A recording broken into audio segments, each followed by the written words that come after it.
میں نے لیٹر لکھا, سائفر بھیجا کہ اس کے اوپر انکوائری ہونی چاہیے, نہیں ہوئی. تو اب یہ جو انکوائری کرنا چاہتے ہیں ایف آئی اے, میں صرف سوال یہ پوچھتا ہوں کہ پہلے تو مجھے یہ بتائیں, مجھے بلا تو لیا آپ نے انکوائری کے لیے, لیکن مجھے یہی نہیں پتا کہ میرے سے کس چیز کی انکوائری کرنی چاہتے ہیں آپ, تاکہ میں تیاری کر کے آؤں. لیکن میں ایف آئی اے کو بھی یہ کہنا چاہتا ہوں کہ یہ آپ کے پے گریڈ سے زیادہ اوپر بات ہے.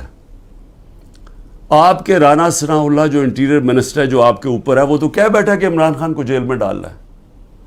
وہ ابھی کوئی انکوائری کا مجھے بھی نہیں پتا. ابھی تو ہمیں 164 کا بیان بھی ہمارے سامنے نہیں آیا. ابھی تو نیوز آئٹمز آ رہی ہیں نا کہ جی اعظم خان نے یہ کہہ دیا. ہمارے سامنے تو ابھی کچھ نہیں آیا, کیونکہ میں نے اپنے وکیلوں سے پوچھا تو کسی کی وکیل کو بھی پتہ نہیں کہ وہ کون سا بیان ہے اعظم خان کا جو 164 پہ آتا ہے. یہ تو نیوز آئٹمز آ رہی ہیں. تو ابھی سے ہی وہ کہنا شروع ہو گیا ہے کہ جی اس نے جیل میں جانا ہے جو ایف آئی اے کا ہیڈ ہے. تو ایف آئی اے کی کیا حیثیت رہ گئی؟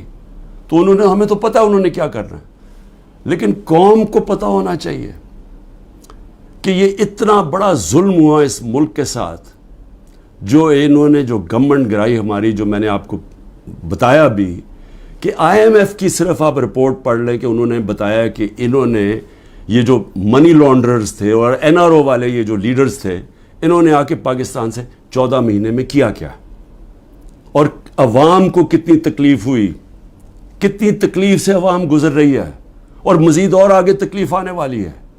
ایک وہ گورنمنٹ جس کی بہترین پرفارمنس تھی, اور وہ صرف اور صرف, اب ضرورت نہیں ہے آپ آئی ایم ایف کا ہی پڑھ لیں نا, آئی ایم ایف تو ہمارے نیچے نہیں ہے, اکنامک سروے پڑھ لیں جو کہ انہوں نے شائع کیا, تو وہ تو اب واضح ہے کہ ایک حکومت جو بہترین پرفارمنس دے رہی تھی, جو لوگوں کے حالات بہتر کر رہی تھی, روزگار بڑھتا جا رہا تھا.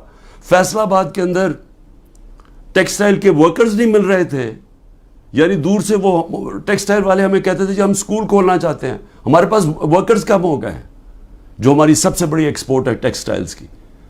تو ادھر سے وہ گرتے گرتے آج یہاں پہنچ گئے ہیں کہ اسکریپ میں بیچی جا رہی ہے مشینری اب, اور یہ جو اب مزید اور مہنگائی آ رہی ہے. ذرا پوچھیں تو صحیح کہ جو بے روزگاری بڑھتی جا رہی ہے, پوچھیں لوگوں کے ساتھ گزارا ہوتا کیسے ہے, کون ذمہ دار ہے اس کا. یہ سائفر کے اوپر جب تحقیقات ہوں گی تو پتہ چلے گا کہ کتنی بڑی سازش ہوئی ہے. تو میں تو چاہتا ہوں کہ ایک صحیح معنی میں اس کے اوپر انکوائری ہو. میں تو تب بھی کوشش کر رہا تھا, لیکن تب تو ہونے نہیں دی. تو اللہ کرے کہ اس میں سے ہی کچھ چیز نکلائے, لیکن یہ ایف آئی اے نہیں کر سکتی, کہ وہ تو کنٹرولڈ ہے انہی لوگوں سے جو انہوں نے فائدہ اٹھایا یہ سازش سے. دوسری چیز ہے, اب 2 اور میرے اوپر نیب کے کیسز ہیں. ایک ہے القادر. اب القادر کے اوپر میں آپ کو بتا ہی چکا ہوں کہ وہ کیس یہ ہے کہ عمران خان نے ملک ریاض کو فائدہ دلوایا, کیونکہ اس نے اس سے پہلے القادر یونیورسٹی بنائی تھی. اور القادر یونیورسٹی کیا ہے؟ چیریٹی کی یونیورسٹی. چیریٹی کا مطلب یہ کہ سیرت نبی کے اوپر جو ہمارا جو آئیڈیا ہے کہ لوگ لیڈرز نکلیں نبی صلی اللہ علیہ وسلم کی سیرت کے اوپر چل کے, جو دنیا کے سب سے بڑے لیڈر تھے, اس کے اوپر ایک بیس کیا, کہ کوشش کی کہ اس ملک کے اندر سمجھ تو آئے. اور پھر صوفیزم, اتنے زیادہ لوگ بڑے بڑے ہمارے صوفی جو لیڈرز تھے, لیڈرز میں کہوں گا, ان کے بہت بڑے لوگ, آج بھی عرس پہ لاکھوں لوگ آتے ہیں, ان کے کلام کا پتہ تو چلے, لوگ آ کے چلے جاتے ہیں, یہ تو پتہ چلے کہ وہ پیغام کیا دینے آئے تھے. تو ایک تو یہ, اور پھر دوسری ٹیکنالوجی. یہ مقصد تھا. اور سارے آج القادر میں مفت پڑھ رہے ہیں, سارے غریب گھرانوں کے ہیں, اور وہ یونیورسٹی چل رہی ہے, اور وہ پیسہ جو ہے وہ وہاں لگا ہوا ہے. اس میں عمران خان کا کیا ذاتی فائدہ ہے؟ اس پہ مجھے یہ سمجھا دیں کہ مجھے کدھر سے فائنینشیل بینیفٹ ہوا ہے. یعنی اگر پوچھنا ہے فائنینشیل بینیفٹ, تو دیکھیں کہ ملک ریاض نے بلاول ہاؤس بنایا یہاں لاہور کے اندر, ذرا دیکھیں کتنے اربوں روپے کا بنا ہے. وہ دیکھ لیں کہ جو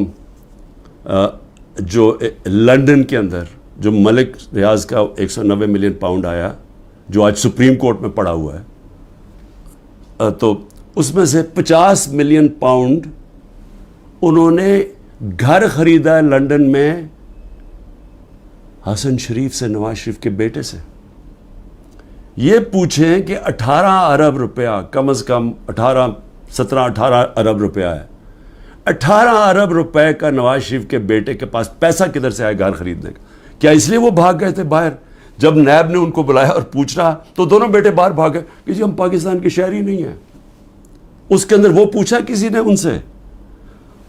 اور پیسہ بھی یہاں پڑا ہے. اگر وہ کہتے ہیں غلط مات میں آ گیا وہ گورنمنٹ آف پاکستان میں، بھئی آپ پیسہ پڑا ہوا ہے سپریم کورٹ میں، آپ انہیں کہیں کہ وہاں ادھر ٹرانسفر کر دیں، لیکن ثابت کرنا پڑے گا کہ کیا یہ پیسہ منی لانڈرنگ کا تھا یا نہیں. وہ پاکستان گورنمنٹ کو اور برطانیہ میں ثابت کرنا پڑے گا. تو ہمارے پاس بھی یہی چوائس تھی، ہم نے پیسہ منگوا لیا، پیسہ یہاں پڑا ہے، تو چوری کدھر ہے اس میں؟ یہ القادر. دوسرا توشہ خانہ. اب توشہ خانہ کا ذرا سمجھ جائیں وہ توشہ خانہ ہے کیا.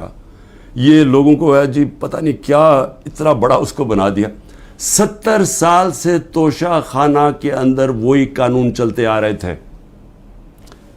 جو بھی آپ کو گفٹ ملتی ہے، اور وہ یاد رکھیں پرائم منسٹر کو نہیں ملتی، پریزیڈنٹ کو ملتی ہے، آرمی چیف کو ملتی ہے، وزیروں کو ملتی ہے، پرائم منسٹر کا جو ملٹری سیکرٹری ہے اس کو ملتی ہے. یہ جب جاتے ہیں باہر تو یہ گفٹس ملتی ہیں.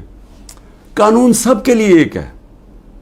جب سے 70 سال سے ایک ہی قانون ہے کہ وہ جا کے وہ فورن آفس میں آتی ہیں، وہ جا کے دیتے ہیں کیبنٹ سیکرٹری کو، کیبنٹ سیکرٹری آگے ایویلویشن کے لیے ایف بی آر کو بھیج دیتا ہے.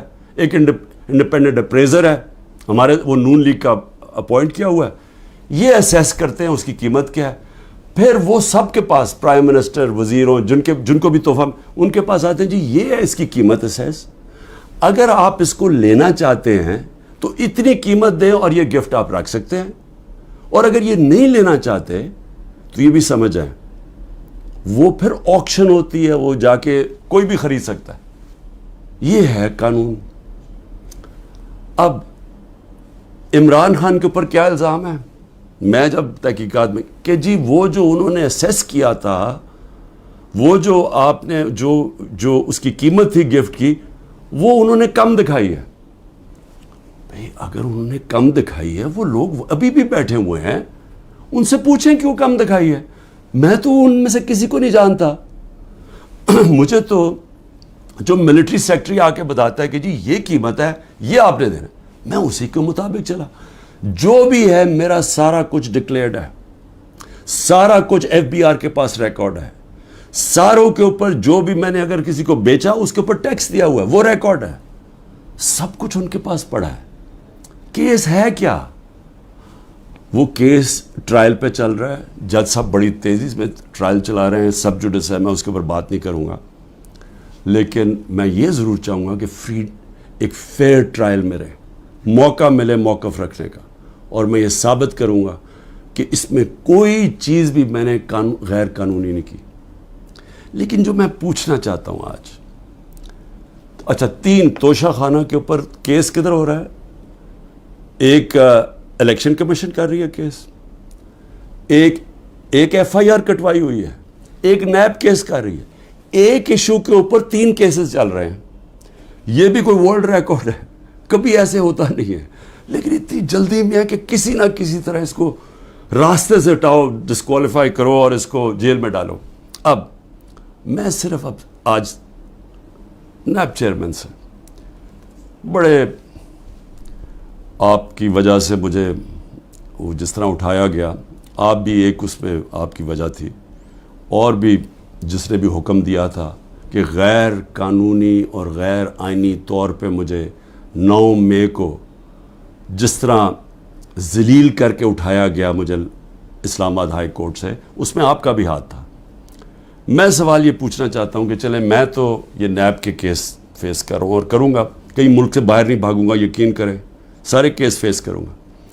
لیکن میں صرف سوال یہ پوچھتا ہوں کہ آپ کا ضمیر کوئی جاگتا نہیں ہے جب آپ کو پتہ چلا ہے کہ توشہ خانہ کے اندر چوری ہوئی ہے، اور چوری نیب کے اندر بھی پتہ ہے، وہ کیس نیب میں بھی پڑا ہوا تھا، لیکن آپ نے بند کر دیا وہ.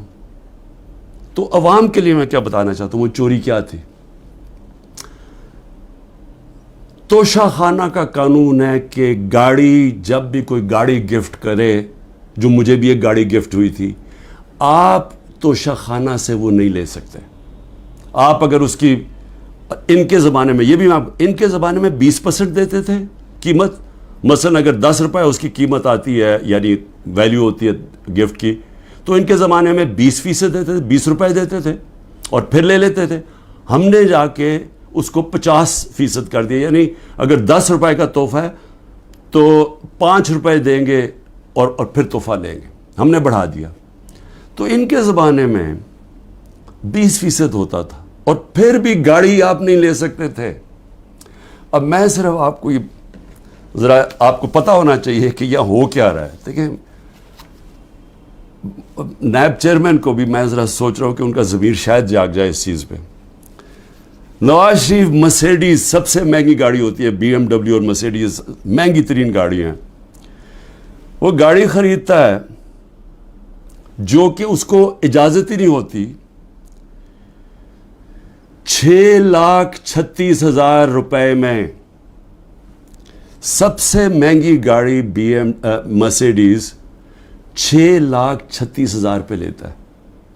پہلے تو کیا اس کی قیمت دیکھی؟ کوئی مرسیڈیز اتنی سستی آتی ہے، یعنی اس کی قیمت دیکھیں 42 لاکھ. کوئی مرسیڈیز پاکستان میں 42 لاکھ کی آتی ہے، تو اس نے صرف 6,36,000 دیا اس کا. تو پہلے تو چوری تھی کیونکہ آپ گاڑی نہیں نکال سکتے. پھر ذرا قیمت دیکھ لیں.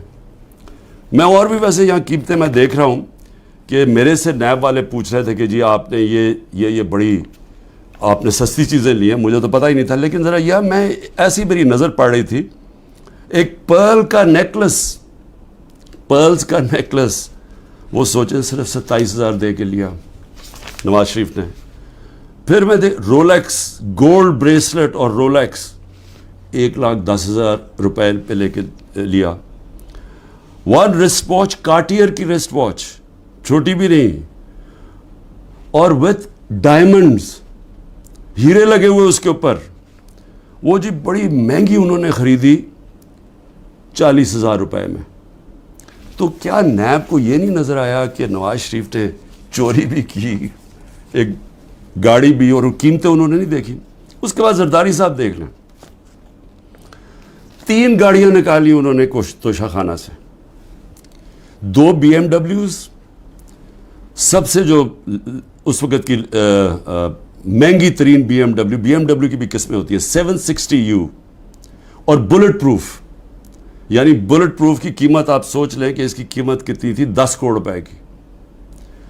تو وہ انہوں نے ایک بی ایم ڈبلیو وہ نکالی، پھر ایک دوسرا ماڈل وہ بھی سیکیورٹی والی، 2 بی ایم ڈبلیوز، اور پھر ایک ٹویوٹا لیکسس، یہ بھی بلٹ پروف. تو ان کے اوپر کوئی نیب کی انکوائری یا کوئی نہیں ہونا تھا. یعنی کیا طاقتور اگر آج بیٹھا ہوا تو اس کے لیے سارے معاف ہو جاتی ہیں چیزیں. اور یہاں آپ کہہ رہے ہیں کہ جی وہ جی انہوں نے سستی دکھا دی یا وہ مہنگی. تو جنہوں نے سستی دکھائی ہے وہ تو ابھی بھی بیٹھے ہوئے ہیں، پوچھیں ان سے. آگے چلیں جی. میں نیب چیف کو میں پھر سلام کرتا ہوں، آفتاب سلطان کو سلام اس لیے کرتا ہوں کہ ان سے جب کہا گیا یہ جو حرکتیں اب ہو رہی ہیں، انہوں نے کہا میں نہیں کرتا. اور میں نے سنا ہے، کیونکہ جب میں نیب جیل میں تھا تو ساروں نے اس کو اسٹینڈنگ اوویشن دیا جب وہ ریزائن کر کے جا رہا تھا. نیب کے لوگوں نے کہ اتنا کردار کا آدمی. لیکن یہاں ذرا تھوڑا ضمیر اس وقت میں جگانے کی کوشش کر رہا ہوں موجودہ نیب کے چیئرمین. مجھے یہ بتائیں کہ شہباز شریف اور اس کے بیٹوں کی آپ نے انکوائری بند کر دی. 7 ارب روپے کی انکوائری آپ نے بند کر دی. 7 ارب روپے کی انکوائری بند کیا کی، جس کے اندر یہ بچ ہی نہیں سکتے تھے. کیا کیا انہوں نے؟ یہاں سے یہ پیسے بھیجتے تھے باہر، یہاں سے ہنڈی حوالے سے باہر پیسے بھیجتے تھے، چوری کا پیسہ. ادھر سے ریمنٹنسز دکھا دیتے تھے. یہ قانون نواز شریف نے بنایا تھا 1992 میں کہ اگر باہر سے پیسہ آئے تو کوئی سوال نہیں پوچھ سکتا کہ جی وہ پیسہ کدھر سے آیا، کس نے بھیجا پیسہ. نو کوسچنز آسکڈ. یہ منی لانڈرنگ کے لیے خاص قانون بنایا تھا انہوں نے. حدیبہ پیپر مل کیا تھا؟ وہ پہلا، آج سے 20-24 سال پہلے وہ حدیبہ پیپر مل میں اسی طرح یہ کر رہے تھے کہ اس کے نام پہ پیسہ باہر بھیجتے تھے پہلے چوری کر کے, اور وہاں کوئی قاضی فیملی لنڈن میں بیٹھی, ان کے اکاؤنٹس میں پیسہ گیا. ادھر سے انہوں نے دکھایا کہ جی ہم نے ریمیٹنسز بھیجی ہیں, اور ریمیٹنس کا کوئی سوال ہی نہیں پوچھ سکتا تھا. جو باہر سے پیسہ آتا تھا سوال ہی نہیں پوچھ سکتا تھا. تو یہاں سے باہر پیسہ چوری کر کے بھجوایا, وہاں سے جس پیسے کی ضرورت تھی وہ انہوں نے ریمیٹنس کے نام پہ لے لیا, اور کوئی سوال نہیں پوچھتا. تو یہ جو شہباز شریف کا سارا پیسہ یہ جو آیا ہے, اس کا زیادہ تر پیسہ جو اس کی دولت میں اضافہ ہوا ہے, انہوں نے پوچھا نا نیب نے کہ جی اضافہ کدھر سے ہوا ہے, جی ریمیٹنسز آئی ہیں. 90% انہوں نے دکھایا یہ جس طرح کہ جی وہ فلانے نے پیسہ بھیجا. جب انہوں نے چیک کیا وہ کون تھا, ایک کوئی پاپڑ والا تھا جو پاپڑ بیچتا تھا, اس نے کوئی کروڑوں روپیہ بھیج دیا ان کے اکاؤنٹس میں. پھر دوسرا ایک اور کوئی چینی والا, اس طرح کے لوگ تھے جو کبھی پاکستان سے بھی باہر گئے, ان کے پاسپورٹ پکڑے, ان کے نام پہ پیسے بنے. یہ اوپن اینڈ شٹ کیس تھا. لیکن چیئرمین نیب صاحب نے اپنی کوئی سوچا ہوگا, کیس ختم کر دیے. پھر اگلا سنیں ذرا. ہاں میں ایک چیز بھول گیا, مریم نواز بھی انہوں نے BMW لی, کوئی مڈل ایسٹ سے کسی ان کو تحفہ ملا. توشہ خامنہ میں نہیں بتایا کہ وہ آیا باہر سے تحفہ. جو بھی آپ کو باہر سے تحفہ ملتا ہے آپ کو ڈکلیئر کرنا پڑتا ہے, اور وہ جاتا ہے توشہ خانہ میں. انہوں نے توشہ خانہ میں نہیں دیا, اور اسی کو گاڑی کو پھر استعمال کر کے آگے بیچ دیا, اور بڑے نفع کے اوپر. یہ بھی سیدھی چوری ہے. اس کے اوپر بھی کوئی کسی نے بات نہیں کی, کوئی نیب کو کوئی کھٹکا نہیں ہوا کہ کچھ غلط ہو رہا ہے. پھر آگے چلیں. 16 ارب روپے کے FIA کے کیس. اب FIA سے میں مل رہا ہوں, انشاءاللہ ان سے پوچھوں گا کہ کیا جب ڈاکیومنٹری ایویڈنس تھی کہ یہ نوکروں کے نام پہ پیسہ آتا تھا اور ادھر سے شریف خاندان کے یہ ان کے بیٹوں کے اکاؤنٹس میں چلا جاتا تھا 16 ارب روپے, جس میں مقصود چپڑاسی بھی تھا, تو کیا وہ کیس بند کر دیا؟ سوچا نہیں کہ 16 ارب روپیہ کوئی چھوٹی رقم نہیں ہے.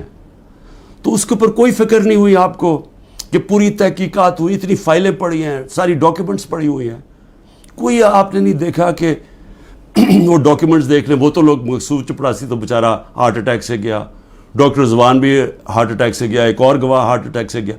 تو کوئی فکر نہیں ہے کہ ڈاکیومنٹس بھی پڑی ہوئی ہیں, ان کے اوپر FIA کو انویسٹیگیٹ کرے.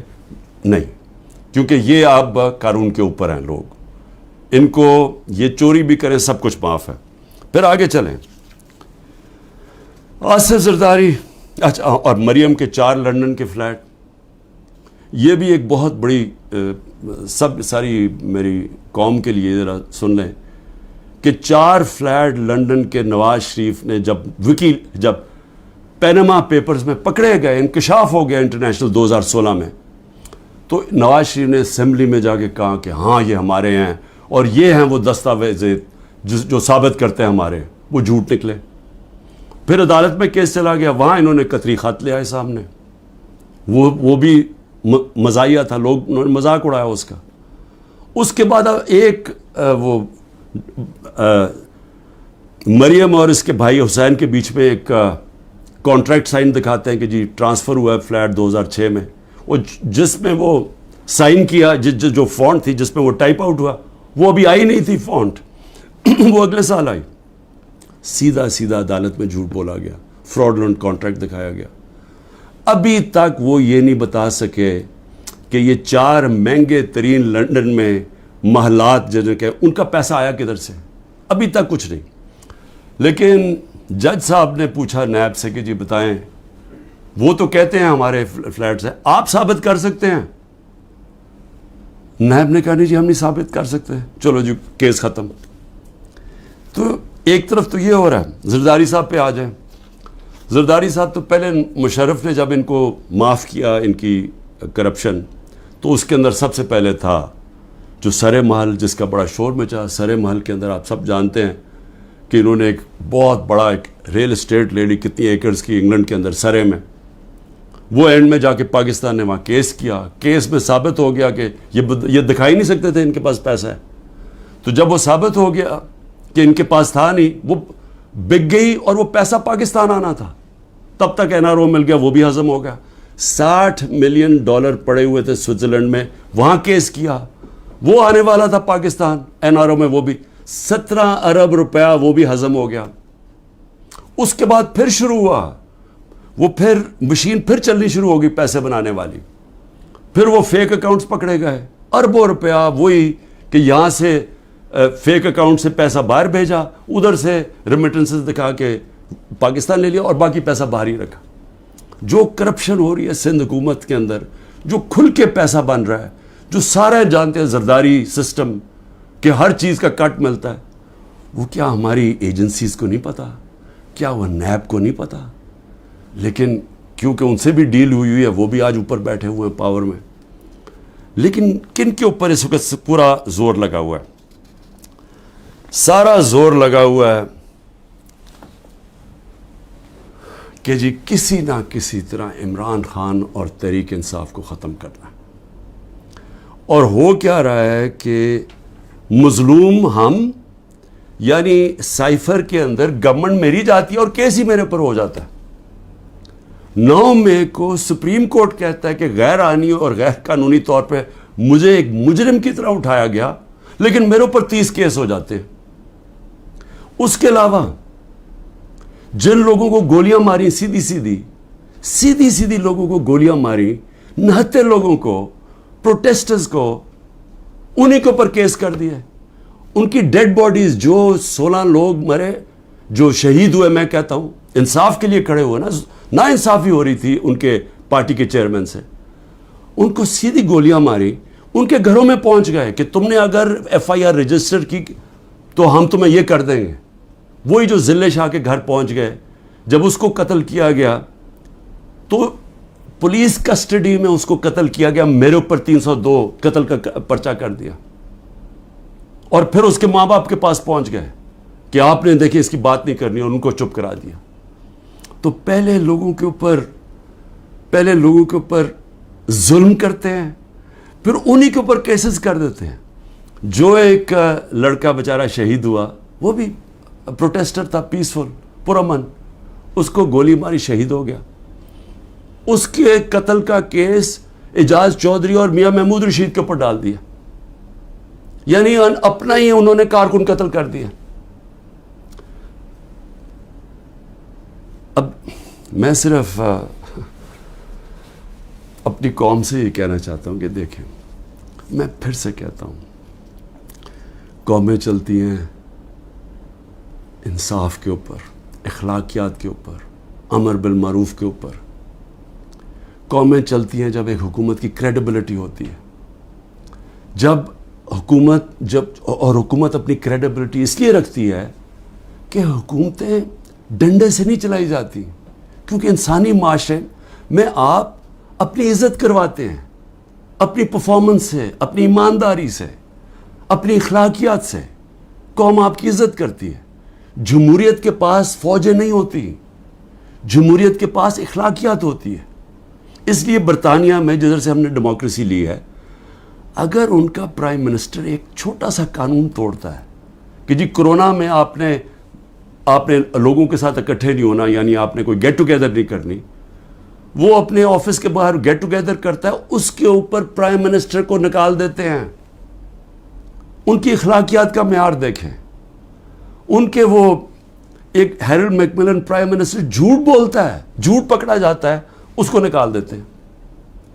یا سارا حکومت ہی جھوٹ پہ چل رہی ہے، کیسز ہی سارے جھوٹ، 180 کیسز کر دیے.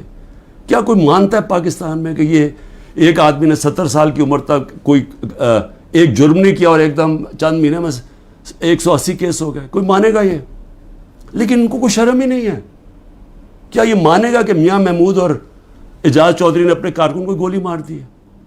کیا میں نے ذلے شاہ کو قتل کر دیا؟ کوئی مانے گا؟ کوئٹہ میں سارا کوئٹہ جانتا ہے کہ اس وکیل کی خاندانی دشمنی تھی، سب جانتے ہیں، ایویڈنس ہے.